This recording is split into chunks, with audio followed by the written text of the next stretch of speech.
Xin Chao, hey, how are you? In this video today, we are going to talk about the tragedy of Hai Long Bay. Unfortunately, over the past weekend, a boat capsized in Hai Long Bay. 35 people as of now have died.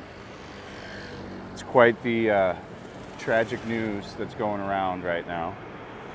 Rest in peace to all the people that lost their lives, and thoughts and prayers going out to all the families out there. Absolutely horrible.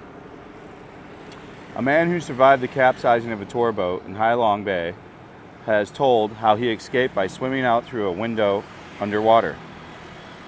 Dang An Tuon, 36, was on holiday with 11 uni friends when the Wonder Sea overturned on a sightseeing tour during a sudden thunderstorm. Only 3 of his group survived, while the 9 others, including a man who was traveling with his wife and 3-year-old son, were among those killed. The Vietnamese government initially said 38 people had died, but later revised the toll down to 35. 4 other people remain missing from the boat, authorities said, after cutting the estimate of those aboard from 53 to 49.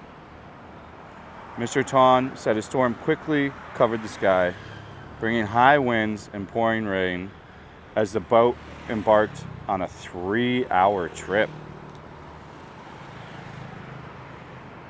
Now, I've read on other social media outlets and other things, it's also, I don't know if they're recounting his, but just me adding a little. They are saying they strongly advised everybody on the boat wanting to turn back at a pretty early time into the ride. And they said to just keep going. He said the passengers asked for the boat to turn back to shore, but the crew reassured them they were almost at their destination and kept moving forward. And it's a pretty big boat. If you want to see, this is the size of the boat. It's not a small boat. It's one of those double deckers, big ones. I think it's going to carry, 50 people on the bottom, maybe 20 up top if it was full. The boat capsized in less than a minute. It rained for about 15 minutes, and then the boat started to shake vigorously. Tables, chairs were jostled around, and seconds later the boat overturned. Water gushed in. I lost all orientation. I tried to breathe, but more water came in. I took a deep breath, got rid of my life vest, and dove down. So you got to imagine how disorienting that has got to be, to be honest with you. I couldn't even imagine. I saw a streak of light and followed it to swim out, escaping the boat, and then I climbed on the overturned boat to look for help. Mr. Ton survived by clinging on the capsized boat and its propellers, waiting for another 2 hours. Another 2 hours. Let me read that again for you guys. Mr. Ton survived by clinging onto the capsized boat and its propellers, waiting for another 2 hours until the rain stopped and the rescue workers arrived. They saved 11 people, including a 14-year-old boy, trapped for 4 hours in the overturned hull, but one survivor died in the hospital. The newspaper said most of the passengers were Vietnamese tourists from Hanoi, including about 20 children, unfortunately, which is tragic and horrible to hear. Truly, rest in peace to all those souls. Absolutely a horrible thing to hear. The boat turned upside down because of strong winds. Mr. Tong escaped with minor cuts, but one of his friends suffered multiple injuries to his head, while another cut his tendons as he tried to escape the boat through a broken window. Speaking from a hospital bed, survivor Dang said her family and friends were still missing. There are still my husband, my children, my friend, and their family. Oh my God. They'll all be rescued soon. Don't leave anyone in the boat. The air is running thin and hope for surviving is running out. A tropical storm is also moving towards the area, with the national weather forecast predicting storm Wifa will hit Vietnam's northern region next week, including Hai Long Bay's coast. Hai Long Bay is around 125 miles northeast of Hanoi and attracts tens of thousands of visitors each year. I mean, I don't have a whole heck of a lot to say other than that's truly horrible. And these boat accidents have been happening all over Asia the past year. A lot in Southeast Asia. There was recently one in Bali as well, where very similar, not nearly as many people died, but These are happening. I think one happened in Thailand too, one in the Philippines. These are frequent things. And, you know, there's probably something that these boats are older, you know, the weather conditions maybe. I'm not going to place blame. We're not here to do that. It's just a stark reminder that, you know, remember, if you get on one of these boats, to be careful. I don't know if there was any upside to that, you know. My first initial thought was to be like, oh man, I'm going to start wearing a life vest when I'm on these boats.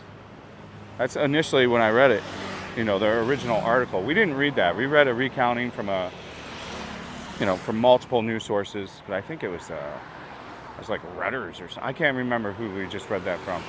But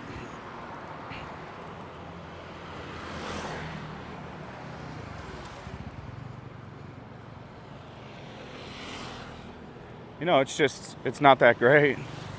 But I was really thinking, you know, I'll put a life vest on and I'll go on the boat and it'll be safer. But that guy had to take his life vest off to get out. I don't know what if there's a way to win that. It seems to be these storms coming out of nowhere has been the main problem. I really do feel for the families, and, you know, I'm not going to say to not go on boats and get all scared. These things happen on the buses here all the time. I don't know the stats. I don't know if it's more frequent than what happens in America, but I would imagine, you know, I read a lot of bus accidents, minivan accidents, boat accidents. There's just a lot of accidents because of the way everything is, you know, the margin for error is very tight. Again, we're not trying to be negative in this video, but the margin of error is much tighter here than what it would be from where we're from. So if you know what I'm throwing down there. So horribly unfortunate. If you have anything to add, you let me know and put it in the comment section. You know, I'm not trying to place blame anywhere or say what they shouldn't have done. I'm curious to know what you guys think, though. Are you going to continue to take the buses, the boats and all that? I can tell you now, I will be taking them. I'll try to be more cautious, but maybe being outside is the way to go. It almost sounds like. You know, Vietnamese people are almost never going to go outside the boat that long. But I don't know if that boat was cut in water and you couldn't even be outside. Like I said, I don't know if there's a win-win in that situation. And I don't know if there's a way to pick it apart. It's unfortunate that some almost 40 people are probably going to be, you know, losing their lives just being on a vacation. So just be careful. I think I am going to start to wear a life vest on all those boats, though. What do you guys think? Are you going to wear a life vest or not? Let me know in the comment section for real. I hope you guys do have a good day. Rest in peace to all the people that lost their lives in the Hai Long tragedy. It's a terrible thing, it truly is. And prayers and thoughts to the families. See you on the next one. Stay frosty. Peace out.